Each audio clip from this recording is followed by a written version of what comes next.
Before we get started, I wanted to add to that list of titles that all of us have been giving you this morning with a very important one, and that is Air Service Development Professionals. Because as you'll learn through the course of the day today, it's very important that all of you be very heavily involved in the development of tourism and air travel here in Cyprus. So as of now, you're all enlisted in the cause and will be expected to participate and lead accordingly. This morning I wanted to start the series of presentations on the other side of the table. So we're going to spend most of the day today talking about marketing Cyprus as a destination, marketing it to the travelers who will come and experience the wonderful things that this country has to offer. But today we're going to sit on the other side of the table and be one of those airlines that's thinking about coming to Cyprus and talk a little bit about the process that they go through, the evaluation that takes place. So you will be better armed and better enabled to work with them as you market Cyprus to the different carriers around the world. At the same time, we'll share a few of the secrets that you can use to help working with your airlines to ensure that you maximize the amount of service to the country and connectivity to the world. Today I'm going to cover three key areas of the process. First are the analytics, so the heavy number crunching that goes into making sure that routes to any place would be successful. Second are the important perceptions that carriers have about Cyprus and about working with you that will guide the process and the decision making that will help determine whether or not Cyprus is successful in gaining additional service. And third is the all-important relationship that you have with the carriers and some of the things that you should think about and do as your efforts progress. So the topic of the presentation, the title of the presentation is very deliberate. Why fly to Cyprus? We've heard a lot already in this morning and in the discussion with Peter and Jean-Claude about the different places that people choose to travel. And very often when they think about a place like Cyprus, the traveler will be thinking about other places. You'll be competing against places that are very similar. Similar in their product, similar in the climate, similar in the connectivity. But from an airline's point of view, that's only a very small part of the puzzle. As you all know, an aircraft is a movable asset. It can go anywhere. So when an airline is thinking about route potentials, they're not thinking about beaches, they're not thinking about islands, they're thinking about everywhere. That airplane could just as easily end up in an urban market like Paris as it could in a beach destination like Paphos. And it's important for you to remember, therefore, that what you're competing against is everybody. And to put yourself in that realm. Cyprus doesn't have to be good, because good's not good enough. You have to be the best, because you're competing against everybody. So let's go back to that most fundamental of questions. Why fly to Cyprus? You tell me, why fly to Cyprus? Nobody knows. Okay, we're starting a little bit farther behind than maybe I thought. Is it because of your history? Certainly a very rich history. Is it for the art, for the culture, or as I've learned now in my first visit to Cyprus, for the fantastic food?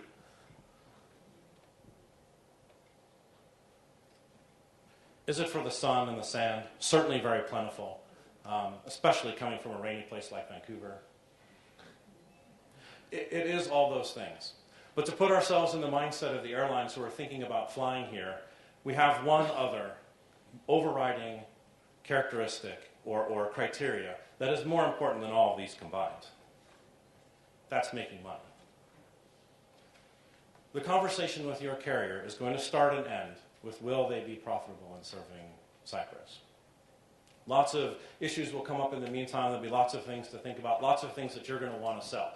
But remember that the conversation will begin and end with making money. Granted, that's a little bit of a cynical view, but it's an important one. So now let's talk about those three major areas. And this is not a sequence. All these things are working along at the same time. But we're going to take them essentially in priority order. Before we get going, the most important thing that you've already heard this morning is you need to have a winning strategy. you have to be very cognizant and know a lot about your own market. You have to have very clear, very well-defined, and strongly agreed-to priorities. When it comes to looking at particular opportunities, you have to know that route, know the market, and be able to target the type of customer segment that it's going to deliver. It's important that you know the airline or the airlines that you're considering and working with to develop those routes. And finally, and most importantly, as you'll hear over and over again today, it's important to be integrated in your approach. Most of the time, when airlines are talking to destinations, that conversation is normally led with the airport. So there's lots of people with lots of knowledge and capability that they can bring to the table, but it's the airport that really most often can speak the language of the airline in the way that is best understood and can make the strongest case. So let's go to the numbers. Don't worry, this is about as complicated as the slides you're going to get this morning, so I'm going to try and keep it fairly light. What I'm going to talk to you today are some fairly universal concepts about how airlines approach network planning. Underneath that, of course, you have lots of different types of airlines. You have low-cost carriers, you have network carriers. We've already mentioned this morning, I think, perhaps the widest range from your Ryanair on one end to your Gulf carriers on the other. And although they all approach it differently, there's some key common themes throughout that we're going to focus on here today. So starting with the analytics and thinking about profitability.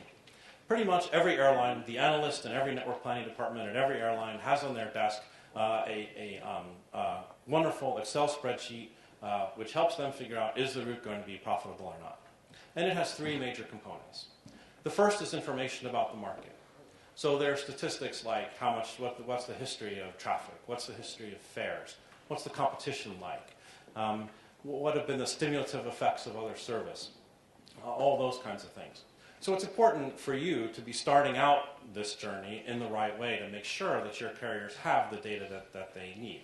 That's timely, detailed, and accurate. Then you move into the financial piece. So costs. And costs really come in two varieties. They're the costs that the airline has unto itself that they know best, right? But then there's also the cost of developing and operating in your market. So of course it's important for you to be competitive with those costs. Who doesn't want to pay less, right? But it's also important to think about how an airline is getting an answer when you think about the data that they have. So I said, you have an analyst who's sitting in probably a windowless office right before lunch, trying to decide whether Cyprus is the right opportunity. So what they're looking for is one answer, right? They want the number that's going to tell them, is Cyprus going to work or not? So what you can do to arm them to get that right answer is to make sure that they've got something that they can really use. So they need to understand costs that are practical, that are understandable, that are straightforward, and that they can adjust as they think about different possibilities. If your cost structure is overly complex, if it's not understandable, then it becomes very difficult for someone to develop out the answer that you're looking for. And when you've got that analyst, like I said, who's probably headed for lunch and has three other of these route opportunities that they need to look at, you want to make sure that you're the one that's getting through in the most efficient, most effective manner. On the revenue side, it's sort of a similar picture. So they're looking at history, at their own capability, what they see in terms of the potential market and the potential customer, and that really comes in two varieties. So that's fare, how much the passengers pay directly to the airline, and then the ancillaries, the various other services that they develop. And I said the result of that is going to be essentially a number. Typically, airlines do this work thinking about a market at maturity. So a lot goes on when an airline enters a market. There's startup costs. There's typically incentives or other kinds of support programs. There's time it takes to build the market and kind of get things off the ground. But when you're doing this analysis first, you're kind of taking all that out and looking a year, 2, 3 years ahead, trying to decide whether it's going to be positive.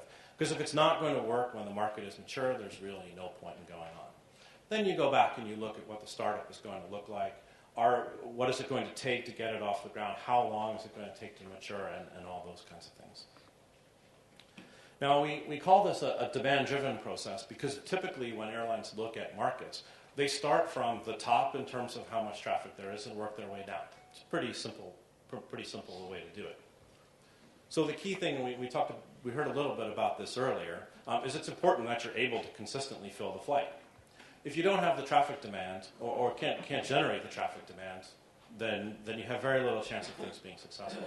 And to show you just how much scale is required to actually do that, let's take an Airbus A320 with 180 seats. So actually, this is a typical EasyJet A320, for example. An 85% load factor, fairly typical for a leisure destination. That's 153 passengers. Doesn't sound like a lot, right? We could probably come up with the plans here now to generate 153 passengers, except for one thing. You got to do it all year. So one weekly flight is 306 passengers round trip, or almost 16,000 people at that 85% load factor. You're up to 3 weekly flights, we're pushing 50,000 people. That's a lot, and that's a lot to do for multiple places. And more often than not, the conversation between destinations and airlines fails right here. Before you've even run the profitability numbers, it's being able to demonstrate that the market can generate the kinds of passenger numbers it's going to take to be successful. You move down on the list, and you're done. The other sort of insidious part of this process is that airlines, although they are wonderful generators of economic development, are absolutely terrible at making money. If you look at the entire history of the global airline industry, the cumulative profitability of the airlines is still less than zero. That means over 70 years, airlines have contributed to their own shareholders basically nothing. After a 15-year career in the airlines, it's a pleasure to say that, believe me. But in 2014, IATA projects that global airlines will earn a net profit of just 2.6%. 2.6%. For most businesses, that would be enough to think about putting your money somewhere else. Going back to our 180-seat airplane, which I think is maybe a little difficult to see here, but going back to 180-seat airplane, we've got our 156 passengers. We're at our magic 85% load factor. And 2.6% of that means the last 4 people on the plane are making money. 4.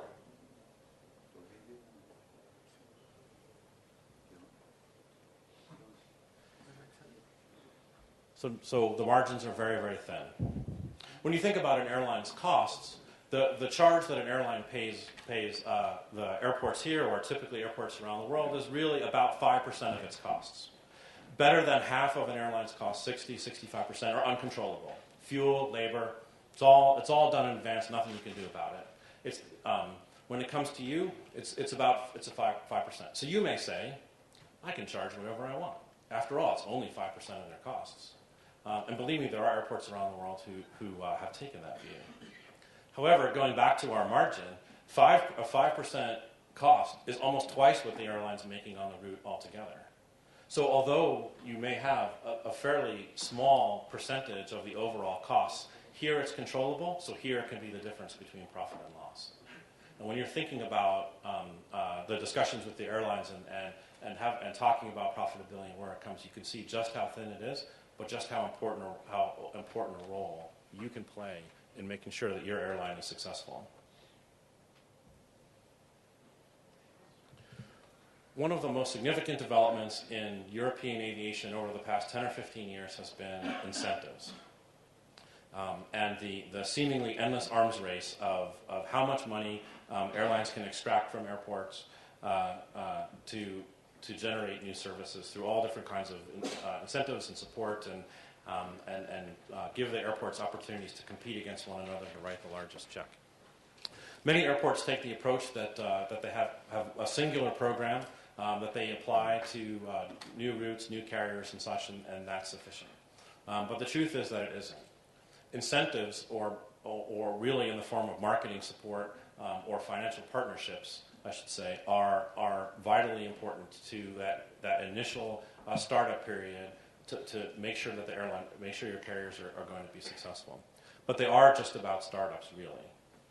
A route is not sustainable either for the airport or the airline over the long term if it's driven by nothing but incentives. Every carrier who you will talk to, every market that you'll deal with will be different. They'll have different opportunities and different challenges, so you have to be prepared to deal with them in different ways. So rather than a one-size-fits-all approach, what you really need is a toolkit. So you need to be able to pull out the right tool and use it in the right way for the right situation. Be flexible, be adaptable. You don't use a saw to drive in a nail. Same principle applies. So I want to talk to you about an experience we had at Southwest Airlines a number of years ago that demonstrates how important having that incentive toolkit can be.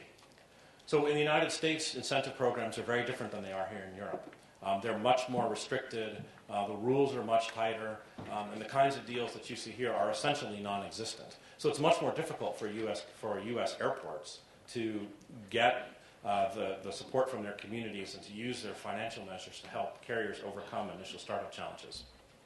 So we had a small airport that we were dealing with that there was no way that airport was going to generate enough traffic to support Southwest Airlines service on startup.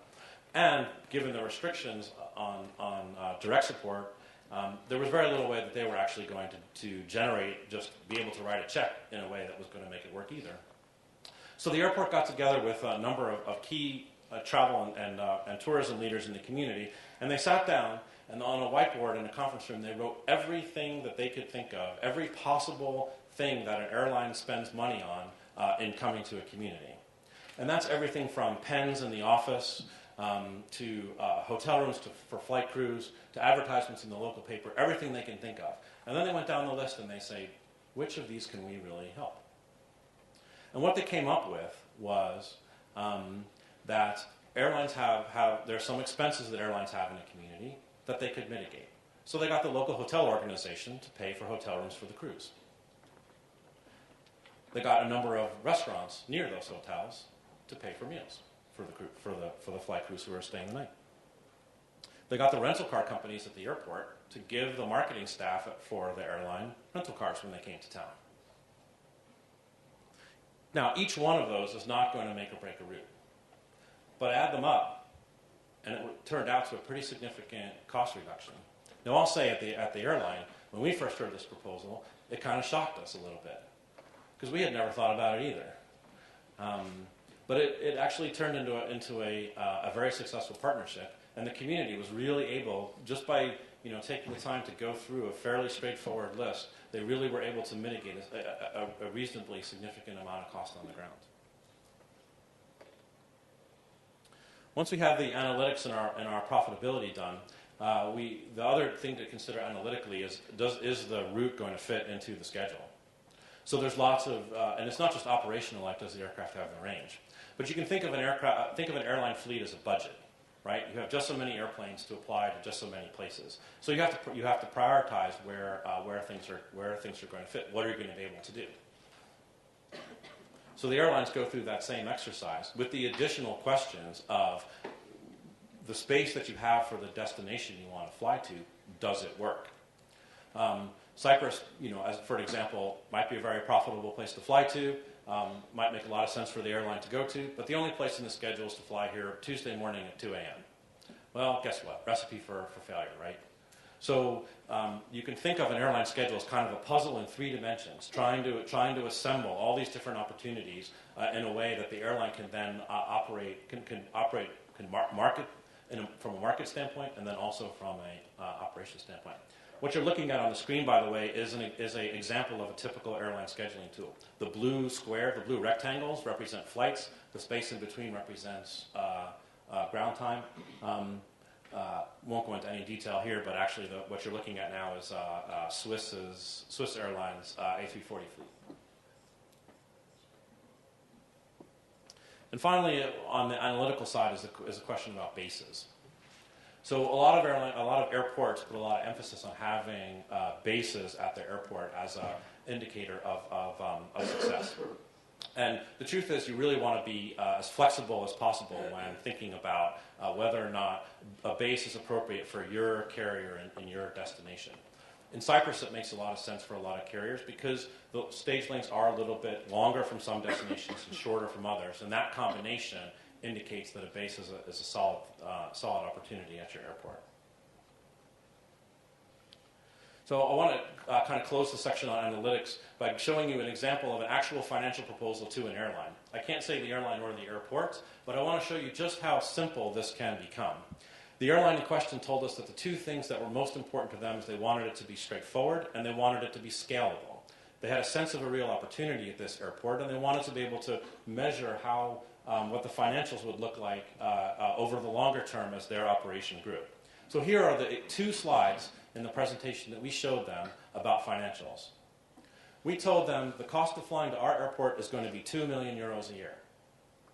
They gave us an early indication of what they were going to launch with. We came up with 2 million euros a year. If they decided to add more, that price stays the same. What better incentive is there to grow your market than to tell someone it's going to be free? Now, of course, we had done all the analysis behind this at the airport to make sure that we would still be profitable, but it doesn't get any simpler than that. On the incentives, we said 1.5 euros per seat.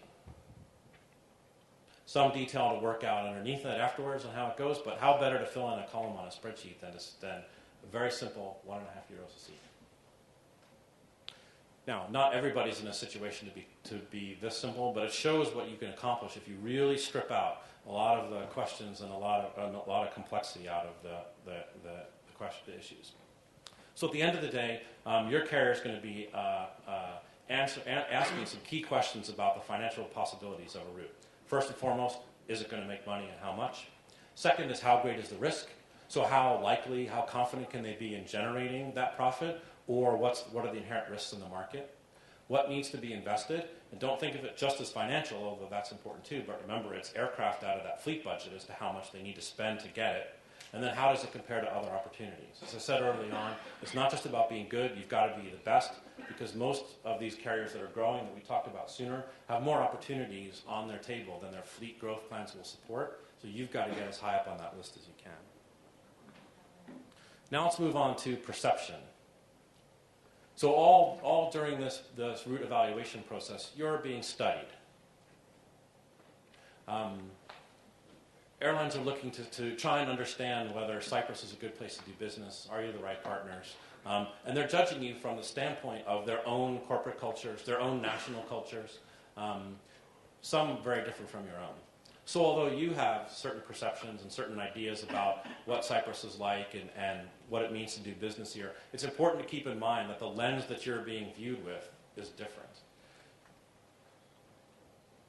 The more you know about who's on the other side of that lens, the more effective that you're going to be.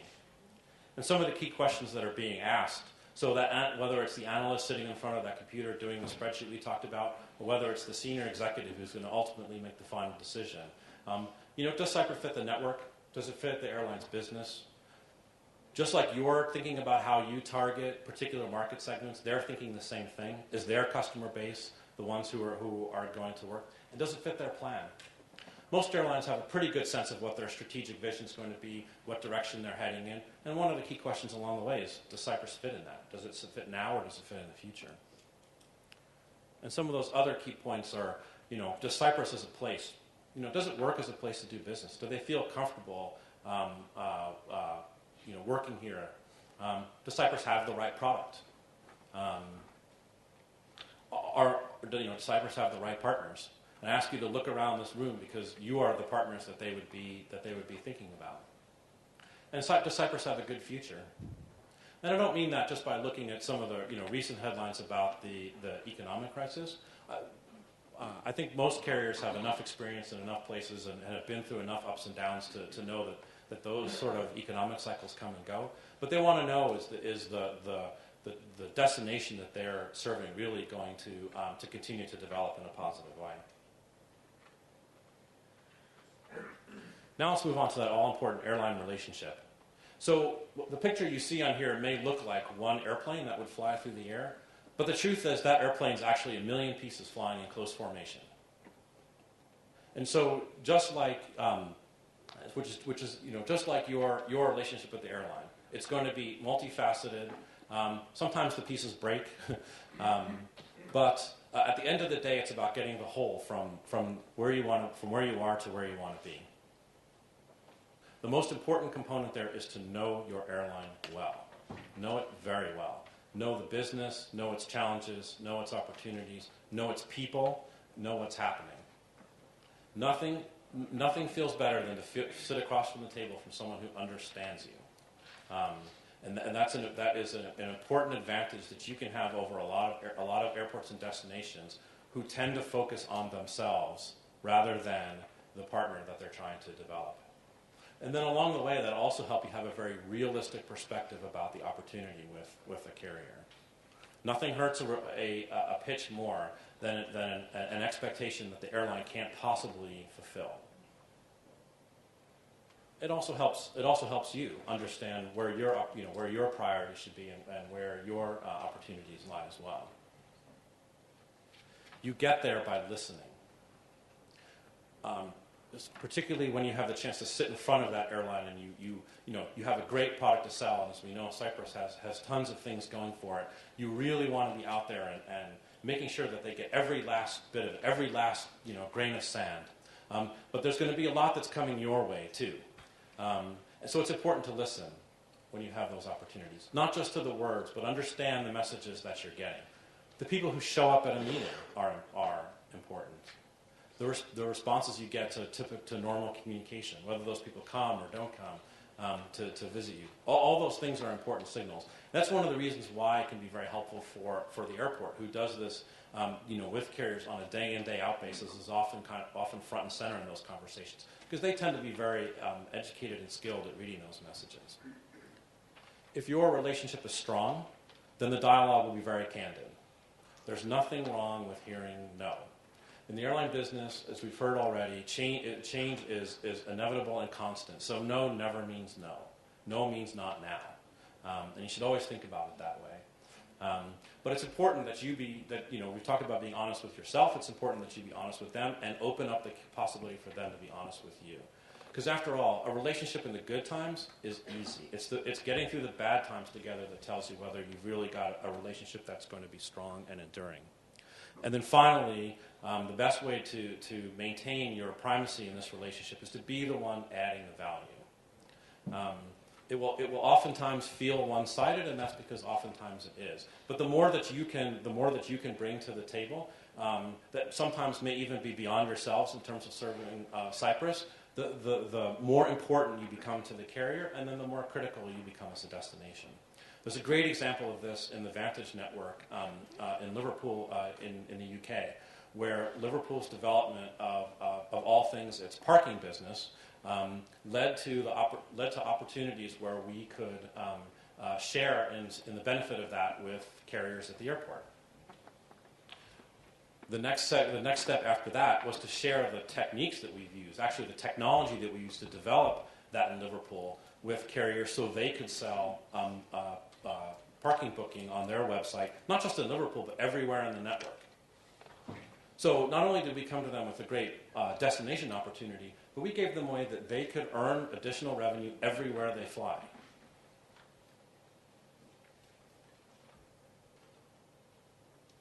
So just as your airplane will be flying through the air, times will change. It's critical that you not take a snapshot of where you are today and try and project that forward to what it's going to be in the future.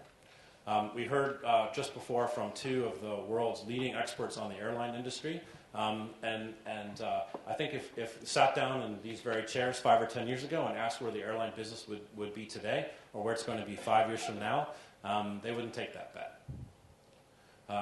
So in an ever-changing world, you have to be constantly adapting. You are entering an important journey, but it's one that will never end. And also key to your relationship is know everybody who's going to touch Cyprus. It takes a large group of people to go from that first thought about Cyprus as a destination to making it successful. They range all throughout the airline. They're at every level of the organization, and you need to penetrate all of them. Let's go back to the very beginning of our process, to the analyst who's sitting in front of a spreadsheet thinking about profitability. The proposal that gets to the senior executive that most airports tend to focus on will never get there if that analyst doesn't come up with a positive number. That person is in many ways more important to you than the senior vice president or someone else who's going to be at the end of that journey. And also remember that that analyst 5 or 10 years from now is going to be the manager, is going to be the director. So you want that strong relationship all the way through. The person who's out here at the airport turning the airplanes day in and day out, also very important to you. Because as you think about success becoming more success, you want them to be very comfortable operating here and knowing that it's going to work. And again, that's all about the perceptions. So we've done all of our work. We've spent probably years courting this airline. We've got all of our priorities set. We're all happy to cut the cake on launch day. And although it's certainly a great moment of celebration, it's the beginning, not the end. A marriage doesn't end on the wedding day. Neither does your work with the carrier. Because the next opportunity is going to be judged on whether the first one worked. Success will beget success. Failure will beget failure. So the most important thing you can do to generate more service is to make sure the service that you have is successful. And believe me, the airlines are watching what you're doing with their competitors and their partners to see whether they're going to be successful in your market. So sustaining routes is just as important as getting new ones. And I want to close my presentation today by going over with you very briefly the most successful airport airline meeting I've ever been to. This was at Southwest Airlines approximately 10 or 12 years ago for a community that we were really just beginning to get to know. But the community had a very good sense of who we were and what the Southwest culture was like. They knew that personal relationships were very important to us. And they knew that we were, casual is the wrong word, but we were a very personal kind of company. And although we certainly paid attention to the numbers, we really got to know our communities. We spent a very, very long time, often 8, 10 years before we were ready to enter a market. The network planning team was very small, and the number of people attending this meeting was also very small, maybe 4 or 5. So a few days before they showed up, the marketing director from the airport called our administrative assistant and asked about each person who was coming, what their interests were, how long they'd been with the company, where they were from, and said keep it a secret. So a couple days before they show up, big box shows up in our office. And of course, network planners can tend to be like little children when presents arrive, so we all come running to the box. Inside that big box was a little box personally addressed to each person attending the meeting. We were thrilled. Open up your box, and inside each person's box were items from a company or an organization in the community that matched their interests. This community has a very large business aircraft manufacturer located there. I'm a bit of an airplane geek, so mine came from the aircraft manufacturer. One of my colleagues, enormous football fan. His came from the football team. One of our analysts, big into animals, hers was from the zoo. Inside the box were 3 things. First was a polo shirt with the logo of the organization or the company. Second was brochures or some promotional material about the company, about the organization. You know, typical kind of media stuff. And third was a Polaroid picture. That was back in the days when we actually had pictures, but Polaroid picture and of the person who sent it. Typically, it was one of the senior executives of the organization or a communications person or something. And on the back of that picture was that person's story. Where they came from, how long they've lived in the community, what they liked about it, and where they'd like to travel. So we did exactly what you would expect. We spent 15 or 20 minutes, each person opening their box in turn, learning about the people in the community, learning who they were, where they liked to travel, and learning a little bit about the companies, the organizations, the destinations that people, the things that people do when they come to visit that community that make it tick. 20 minutes, 80% of their work was done. By the time they showed up in our offices, we had covered all three of the major topics, and had gone a long way to really feeling like we were closely connected to a community by doing nothing more, who did nothing more than understand who and what we were about, what would work in terms of coming and to meet and talk to us, and providing some really good, meaningful data that helped us ultimately make a positive decision. So I encourage you to be that creative with the airlines that you deal with. Now, this won't work with everybody, but it sure worked with us, and it was a really important lesson to us at the time. And I think I've shared this with audiences similar to like this all over. because it really demonstrates what you can do. And with that, I'll thank you for your time.